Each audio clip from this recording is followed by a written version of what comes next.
maravilla, qué gozada es estar otra vez con ustedes aquí, ¿eh? Qué gozada el poder acompañarles y el poder meternos de puntillas en sus casas para contarles cosas interesantes, porque siempre traemos personajes, digo personajes en el buen sentido de la palabra, y personajes cercanos y además con mucha sapiencia y sabiduría. Gente con mucho talento, intelectuales, como el que tenemos hoy aquí, que es de aquí, de esta tierra, es canario. Y sin embargo, bueno, es uno de los referentes de la arquitectura en el mundo. No aquí, en el mundo. Un señor de esta tierra. Él es catedrático de arquitectura de la Universidad de Las Palmas de Gran Canaria y, ojo, y de la Universidad de Venecia. Es de las dos universidades. Da clase en una y en otra. Y para mí es un orgullo que un canario vaya por el mundo hablando de arquitectura, de urbanismo, de paisaje, de sostenibilidad. Juanma Paler, gracias por estar aquí. No, aquí a ti, Miguel. Málaga. Estoy encantado, te debo un café. ¿Me debes un café? Bueno, un café. Pero bueno, eso en cualquier caso, porque es un placer estar contigo. Juanma, ¿de dónde vienes ahora? ¿Por qué no paras? Bueno, pues ahora vengo exactamente, ayer vine de Bruselas porque el día 9 y 10 de junio, 9, 10 y 11 de junio, el 12 también, pero el 12 ya me vine porque era domingo, se inauguró una cosa bastante curiosa en Bruselas, que es la líder o la presidenta de la Comisión Europea, Ursula von der Leyen, pues ya propuso hace prácticamente 6 meses, 8 meses, un nuevo proyecto, una nueva dimensión sobre una cosa que denominó ella personalmente NEB, N-E-B, New Education Bauhaus. Bauhaus fue una escuela de los años 20, Alemania, que fue la vanguardia absoluta de arquitectura de los años del siglo pasado y la que significó el cambio absoluto de una tradición que venía del siglo XIX y principios del XX, sobre todo del estilo, lo que se llamó el modernismo. Pues la Bauhaus determinó una nueva cambio absoluto en la percepción, en el contenido, en los materiales, en la vida, en los ciudadanos, en la arquitectura, en el paisaje. Por tanto, directamente la presidenta de la Comisión se ha empeñado, yo creo que con muy buen criterio, bueno, hay que ser crítico también, pero con muy buen criterio de momento, en entender de que la arquitectura, el urbanismo y el paisaje y todo lo que está asociado a estas tres materias como elemento de educación y de investigación, carecía en la Comisión Europea. No en el Consejo de Europa, sino en la Comisión Europea. Es decir, los proyectos de investigación o los proyectos por los cuales se pretendía desarrollar aquellos aspectos vinculados con estrategias de paisaje, estrategias de urbanismo, estrategias de arquitectura, eran muy difíciles. Primero, ganarlos. Segundo, encontrarlos en la telaraña siempre difícil de la Comisión Europea y, sobre todo, en una estructura de comisarios con 27 países, el ser equilibrado ahí y buscar las relaciones internacionales para poder discutir cuál es el planteamiento actual que hoy día la arquitectura, el urbanismo, el paisaje tiene que tomar, era imprescindible. Llevamos 20 años sin eso y por fin, en un nuevo programa de hace 6 meses, Ursula von der Leyen lo saca por primera vez. Claro, maravilloso. Yo estaba allí porque soy presidente de Uniscape, es decir, la red universitaria europea para la implementación del paisaje, donde hay arquitectos, urbanistas, economistas, sociólogos, botánicos, de 62 universidades. Es la única red europea formada. Pues tengo el orgullo de presidir en este momento y presentamos en Bruselas e inauguramos y nos pusieron el timbre NEB, que es un orgullo, obviamente, como una reflexión de qué hacer desde el punto de vista de la arquitectura y el paisaje, como una nueva apuesta de cara a la Comisión Europea. Eso yo creo que estuvo muy bien. Estuvo muy mal la presentación pública que se hace desde Bruselas de la Comisión, muy mala. Muy mala. Y la participación española en un stand de la participación española, muy deficiente. ¿Por qué? No lo entiendo. No sé si creyeron que esto era un happening, un tipo festival de danza y orquesta, sin minusvalorar a las danzas y orquestas, ¿no? Pero esto no tiene nada que ver. O sea, prefiero danza y orquesta a lo que se hizo. Y por tanto me parece que hay errores que no. Yo imagino que es la bisoñez, es decir, esto está saliendo, esto no es fácil, pero parece que los cuerpos, o sea, todas las sedes externas a la parte inaugural, yo estuve en 3 magníficas de contenido, de reflexión y tal. Vamos a ver si esto para Canarias es importante. Y cuando digo Canarias, me refiero desde el punto de vista, están las 2 universidades canarias, allí en Uniscape, no solamente eso, están las 2 universidades canarias, está la Fundación Caja Canarias y está la Fundación SICOP de Canarias, miembros de esta red importantísima. Esperemos que esto tenga resultados, sobre todo porque las cuestiones fundamentalmente vinculadas a la ordenación, territorio, paisaje, turismo, arquitectura y tal, no se encuentra hueco fácil en la Comisión Europea para establecer cuáles son las posibles corrientes en los próximos 10 años. Bueno, tú estás ahí. Vamos a ver, estamos ahí. Tenemos la patita puesta ahí, vamos a ver. ¿Terminaste ya las clases en Venecia? Sí, ya las terminé, afortunadamente. Ya terminé. A mí me gusta presumir, ¿no? Sí. Yo tengo un amigo que da clases en la Universidad de Venecia. Yo estoy ahora y además de arquitectura, cuando Italia es el país del diseño, ¿no? Sí, no, muy bien. Y yo fardo, ¿eh? No, y después, hombre, Venecia es una... Ten en cuenta que es la única universidad, es como el instituto, yo siempre lo comparo para que lo entiendan. La Universidad de Venecia es como el Instituto de Astrofísica de Canarias, ¿no? Que dependía directamente de Presidencia de Gobierno en aquellos momentos. Pues exactamente igual Venecia. Venecia solo es, la Universidad de Venecia, lo que se llama Universidad IUAF de Venecia, solo tiene 2 ramas, arquitectura y fashion design, solo. El rector es arquitecto, urbanista, lo que fuera, ¿no? O fashion design. Pero no es una estructura de universidad compleja, sino es una universidad donde el Estado italiano tomó la decisión hace más de 100 y pico años de dedicarla, porque el estudio y estar en Venecia significaba un elemento fundamental para entender lo que significaba la docencia. ¿En qué das las clases? En italiano. ¿En italiano? Ya... Bueno, ahora cada vez más en inglés también. Ya fuerzan un poco. Yo prefiero el italiano todo esto. ¿Te preguntan de dónde eres tú? No, lo sabe. ¿Lo sabe? Lo sabe, sí. Lo sabe. Bueno. Hago gala. Haces galas de canarismo. De canarismo. De hago gala, sí. Y en la Universidad de Las Palmas, porque arquitectura solo está en Las Palmas. En Las Palmas, en Gran Canaria. Sí, la Escuela de Arquitectura de Las Palmas está en la Universidad de Las Palmas de Gran Canaria, cosa que está muy bien. O sea, yo creo que muy bien, está funcionando francamente bien. Ahora incluso tenemos colaboraciones con La Laguna potentes, por fin. Es decir, ahí estamos en un proceso de hacer máster, doctorado, temas de investigación conjunta entre las 2 universidades. En este momento, la rectora de La Laguna y el rector de Las Palmas, me consta que hay un entendimiento magnífico. Qué bueno. Tengo que decirlo porque me he gozado situaciones que no eran tan buenas. Ya. ¿no? Y tengo que decir que los 2 están contribuyendo. La unión hace la fuerza, ¿no? Sí. No, y sobre todo porque estamos en unas islas, que evidentemente son muy diferentes, que tienen su cierta dificultad de entenderse desde la homogeneidad, ¿no? Todas son muy heterodoxas, cada uno tiene su... Pero eso no tiene nada que ver, Si respetamos esa homogeneidad, esa heterogeneidad y esa diversidad que tiene cada una, la posibilidad y el enriquecimiento que tiene de reconocer eso es tremendo. Ahora estamos en un proyecto europeo que comanda, me refiero, que lleva adelante como coordinador del equipo Austria, con una chica que se llama Ana Kaiser, sobre el tema de educación vinculado con patrimonio y paisaje, ¿no? Cambio climático y tal. Bueno, entonces ellos nos llaman a nosotros porque entienden de que lo que está pasando en Canarias es una de las motivaciones más importantes para entender el patrimonio, no solamente como patrimonio heredado, sino montañas, valles, islas, y actuación a nivel del paisaje como elemento de transformación. Es decir, como unos laboratorios insulares donde a ellos les encanta, ¿no? Estamos, por ejemplo, con Trondheim, es decir, con Noruega. Claro, tú vas a Noruega y aquello es que es monolítico. Saben perfectamente lo que hay que hacer.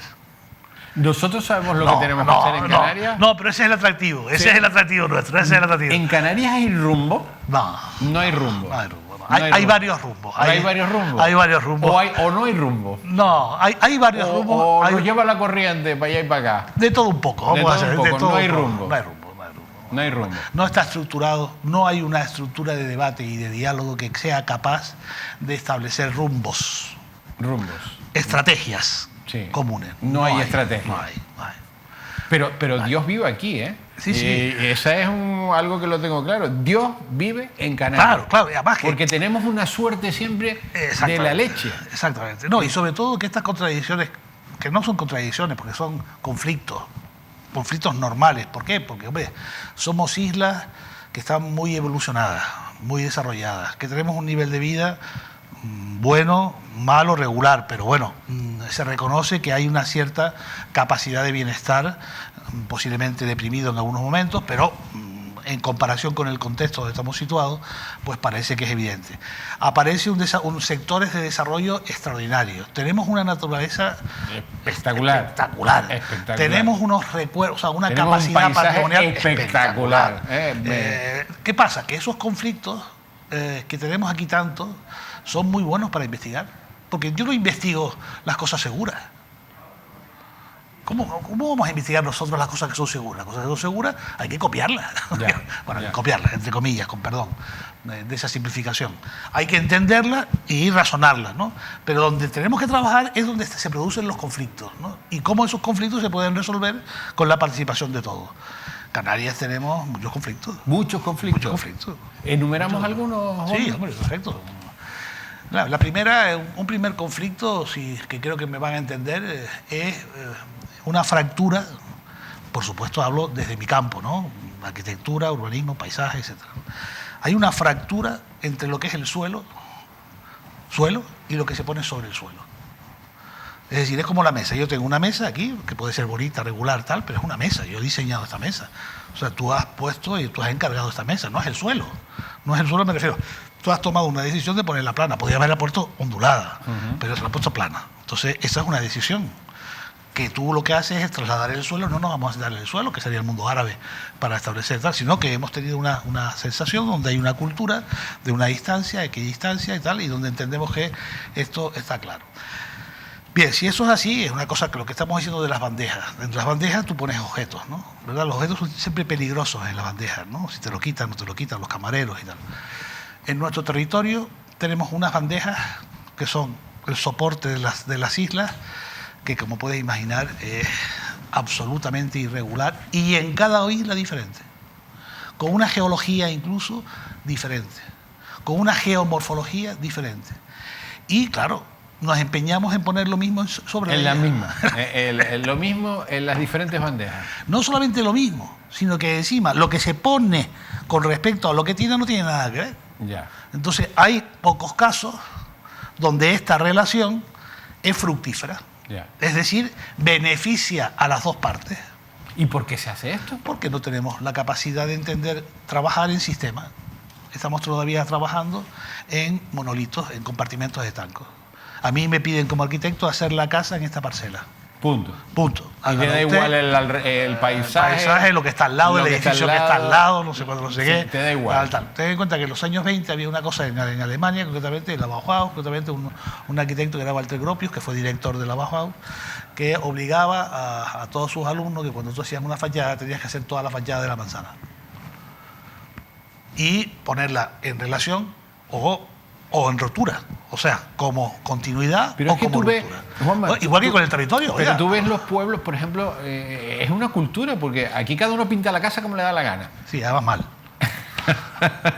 Y yo es el único sitio que lo he visto del mundo, es en Canarias. Tú te vas a barrios de esos que están en la ladera y tú dices, pero esto no hay color, porque no lo puedes coger por ningún lado. Y digo mal porque fíjate que frente a la arquitectura tradicional que pintaban muy bien a la cal y con unos colores de mezcla de colores magníficos, fíjate que hoy los colores predominantes son blanco, beige, un poquito el rojizo tenue y el crema amarillento. Eso es la extensión continua. Es decir, completamente aleatorio con cualquier tipo de relación con respecto al sitio donde se impone. ¿No lo entiendo? Yo puedo entender el blanco de César, ¿no? Es decir, el blanco puro abstracto. El blanco y el verde ese de César. El negro, el blanco y el negro. Esa sensación de entender. Pero claro, yo cuando veo el blanco pegado a lo que significa el gris de la piedra zahorra, o el amarillento crema para dar una continuidad, hostia, me pongo muy triste. Pero por eso digo que no hay patrones. No hay patrones. Cada uno lo hace como mejor entiende y a su gusto, y no solamente, y entonces es una paleta abstracta. Hay una cosa muy divertida que se está estudiando ahora muy bien, te digo por sociólogos, que se llama la cultura informal. Es decir, está ganando el informalismo. Es decir, yo hago lo que me dé la gana con los materiales de reciclaje o no, pero lo que me dé la gana. Entonces hay una especie de gusto perverso, muy personal, que está cautivando todo ese norte de cada isla. Se entiende que chamisos, no chamisos, retranqueos, no sé cuánto, no sé qué. Eso es una cultura, ¿eh? Yo no despreciaría nada, porque esos valores que hay ahí, hay algunos que son tremendamente interesantes, de trabajar y de proponer. Pero, o sea, yo, por ejemplo, he visto cubiertas hechas con de cubrición de sol de casas que son extraordinarias. Sí, pero Juanma, no hay patrón, no hay ningún patrón. Pero no se estudia, es que no se estudia. Incluso es ilegal. Ni estrategia. No, incluso es alegal, para no llamar ilegal. Pero no hay estrategia. Tú ves cómo se construyen los pueblos, no lo antiguo, que lo antiguo construido está, sino lo nuevo, y tú dices, esto no hay por dónde cogerlo. Está claro. Pero entonces, ¿qué tenemos? ¿Malos urbanistas? Las dos cosas, malas leyes, malas dirigentes, malas normativas y malas aplicaciones. Vamos a ver, pero es un problema, como decía yo, de interés, porque es conflicto. Es decir, lo que no se puede entender hoy día es que el urbanismo sea una estructura que vaya desde lo general a lo particular.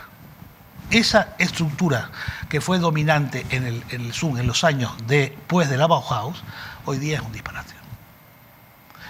El problema es que la ley del suelo y todos los instrumentos de desarrollo urbanístico siguen ese modelo. En algunos casos es magnífico, por ejemplo, en los suelos urbanos consolidados tiene su lógica e incluso tiene muy buenos resultados, y también malos, pero bueno, tiene una razonable solución tal. Pero en los sistemas territoriales, ¿no?, o pueblos, o sistemas de topografías complejas, empieza a fracasar mucho. De hecho, Europa ha abandonado un poco esto. O sea, había un departamento, concretamente la Comisión, en el Consejo de Europa, sobre el tema de los desarrollos de planificación urbanística, y la situación está delicada. Juanma, tenemos 2.200.000 habitantes. Sí. Te pongo un ejemplo, en Baleares hay 1.200.000, hay 1 millón menos en Baleares. Sí. Y por supuesto el desgaste de Baleares no es igual que el de Canarias, porque en Baleares el sector turístico no actúa los 12 meses, sino que actúa 6 o 7 meses. Esto sigue creciendo, Canarias, el crecimiento es imparable. Hay municipios, sobre todo en los sures, que son donde la economía es más floreciente, siguen creciendo a una velocidad tremenda. ¿Hacia dónde vamos? Yo no sé dónde vamos de nuevo, pero sí, de nuevo, dónde están los conflictos. Yo creo que no podemos aspirar a desarrollos muy controlados o tremendamente requintados, encorsetados sobre el tema del turismo o sobre el tema de los espacios naturales, y después una cierta permisibilidad en la vivienda tradicional en los nortes insulares. Eso yo creo que no puede ser. Es tan malo una cosa como otra. Y ahí tiene que haber un equilibrio. Debería de haber un equilibrio. ¿Cuál es el equilibrio? Una ciudad, ¿estamos hablando de una ciudad continua a nivel insular? Yo creo que sí. Yo creo que ya tenemos que asumir que ciertas islas, por ejemplo Tenerife... Es una ciudad.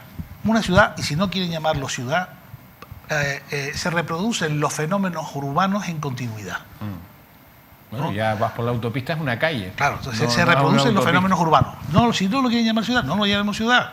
Pero está claro de que yo voy de aquí para subir por la Orotava al Teide y veo una estrategia de estructuras urbanas o de desarrollos urbanos, conflictivas o no, bien desarrolladas o no, que se engarzan y se concatenan.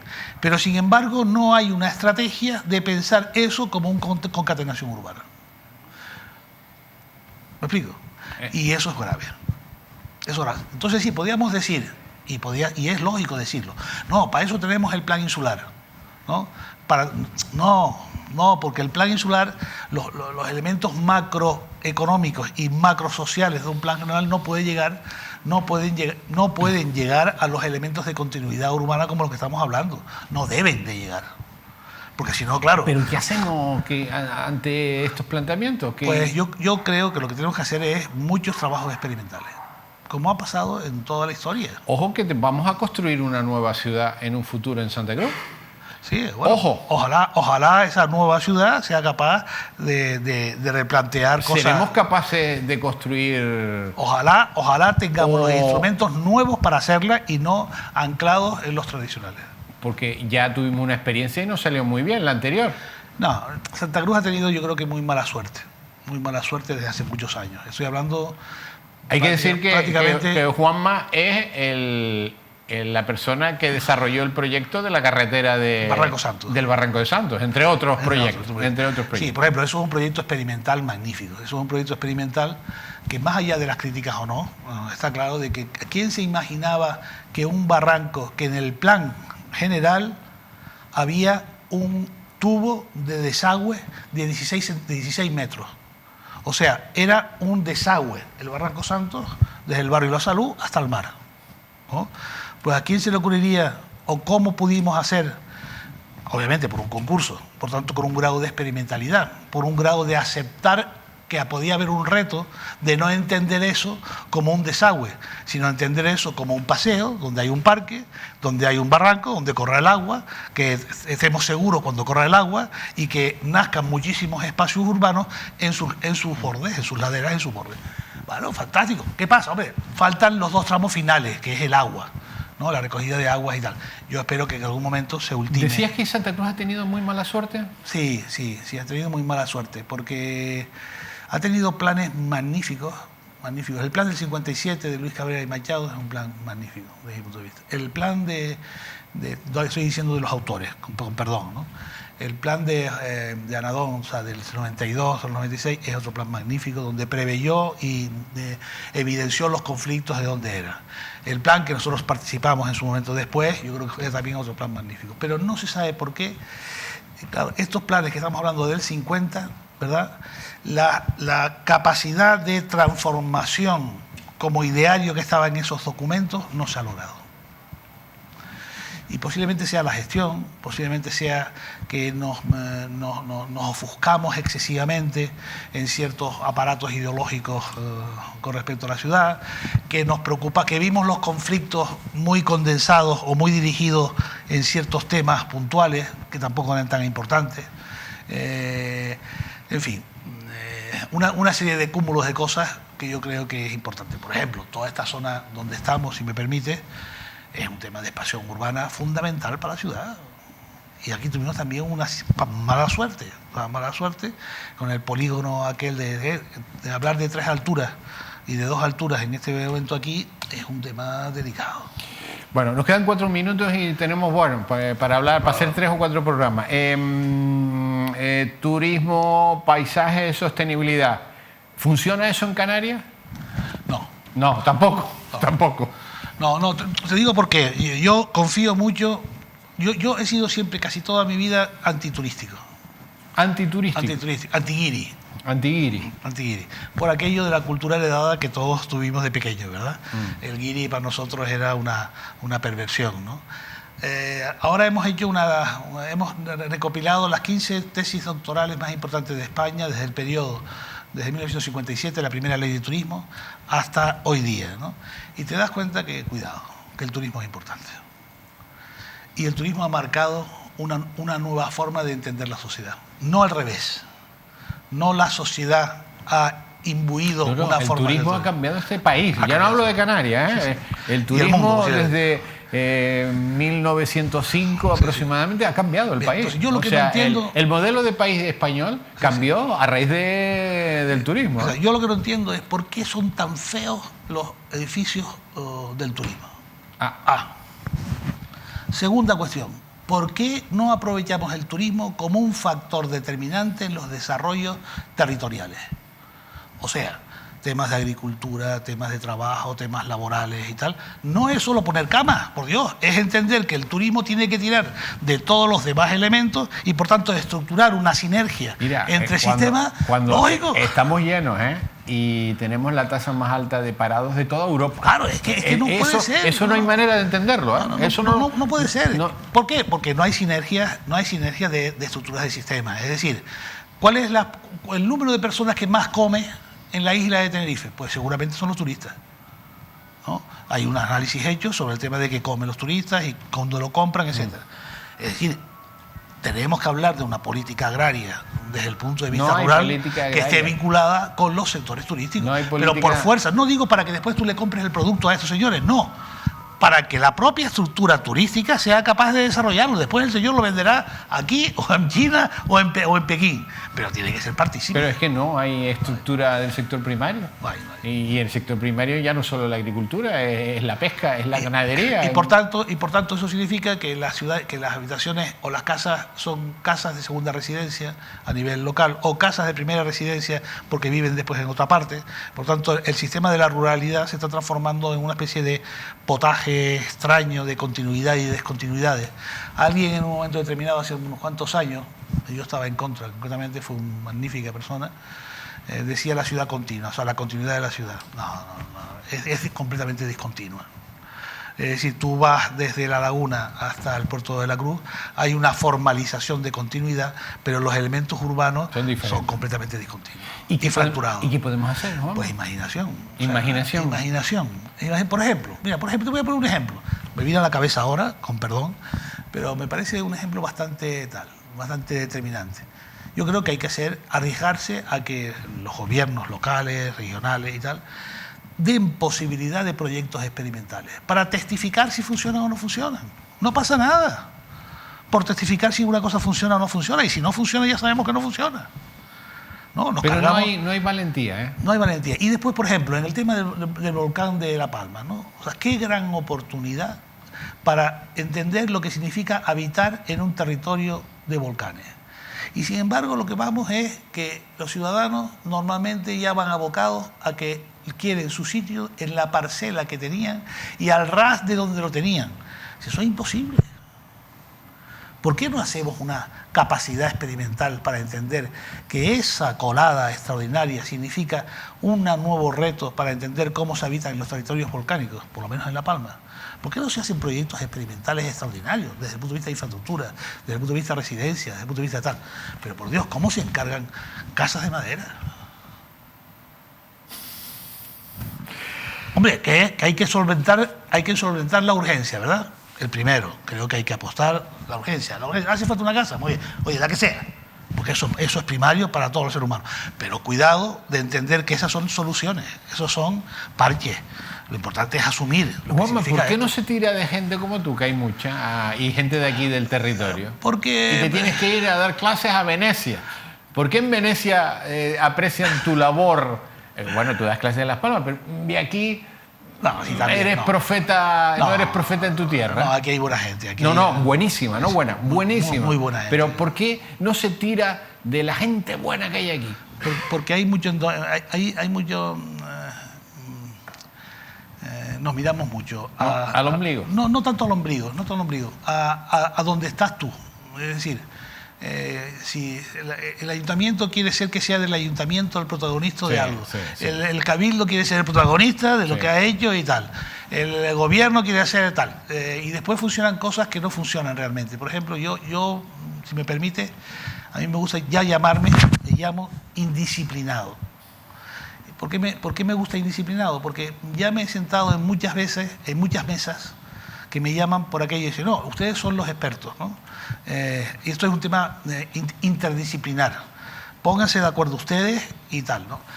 Yo eso ya no acepto ni una mesa más. Porque ni una de las no sé cuántas he estado. Porque no valen para nada. No sirven para nada. No valen para nada las mesas de estudio. Cuando yo estoy saliendo de allí, cada uno está haciendo su tema. No, o se están metiendo puñaladas traperas claro, uno claro. a otro, ¿eh? Entonces, Las mesas de trabajo no valen para nada. Eso no me parece razonable, no me Ya, parece razonable. ya. Eso es lógico dentro de la estructura de gobierno, que lo tienen que hacer necesariamente Sí. porque esa es la coordinación de ellos. Pero yo creo que a nosotros lo que nos tienen que dar es que asumamos responsabilidad experimental. O sea, experimental, que nos den posibilidad de experimentar, que hablemos con 4 ciudadanos, con 20 ciudadanos, con 3 asociaciones, vamos, ¿cómo lo hacemos? Venga, tal. O sea, establecer una nueva capacidad de gobernanza, no de política, sino de gobernanza con respecto a agentes determinados, ¿no? O sea, ¿cómo hacemos las fincas en La Palma, ¿no? Pues tendrían que estar agrónomos, tienen que estar biólogos, tienen que estar ingenieros, arquitectos. Vamos a intentar hacer un proyecto experimental para intentar buscar si somos capaces de ofrecerlo. Pequeñito, no demasiado caro, o lo justo, digamos, para ver si eso, como respuesta, sea capaz de hacerlo. Eso puede pasar con el turismo, eso puede pasar con las unidades residenciales. ¿Cómo es posible que la vivienda no esté en el aparato estructural del Departamento de Ordenación del Territorio? La vivienda ha sido el elemento fundamental de construcción de la ciudad. Tú dices, no, es que una cosa es planificación y otra cosa es construcción. No, mire usted, no. Heidegger lo dijo ya en el año 1954 después de la guerra. Construir, pensar y habitar, las 3 cosas son inherentes, están en el mismo espacio-tiempo. Nos tenemos que ir, Juanma. Encantado. Ahora que empezabas a coger carrerilla. Además terminé muy bien, espacio-tiempo. Empezabas a coger carrerilla, se nos acabó el tiempo, pero te volveremos a llamar. No, encantado. Es un placer tener a uno de los grandes, del paisaje, de la arquitectura en el mundo, no de Canarias, en el mundo, aquí con nosotros. Qué maravilla, qué maravilla. Oye, muchas y gracias. Cómo me gusta fardar No, a mí también. ¿Cómo me gusta? A mí también, pero bueno, de ti y de mucha gente. Y si me permite, solamente agradecerte porque que llames arquitecto, no para hablar de normativa, no para hablar de legislación, no para hablar de ordenanza, se echa de menos. Creo que hay que hablar de imaginación, hay que hablar de relaciones entre las personas, de los espacios para los ciudadanos, de cómo se hacen, cómo se proyectan. Creo que tenemos que dar ese salto, ¿no? Estamos muy apegados a una cierta restricción normativa. Gracias. Querido Juanma, gracias. Nos vamos a publicidad. Ya saben, la publicidad potente e importante en esta casa es la única televisión privada de Canarias. Muy importante. Hay que ver la publicidad y escucharla. Volvemos enseguida.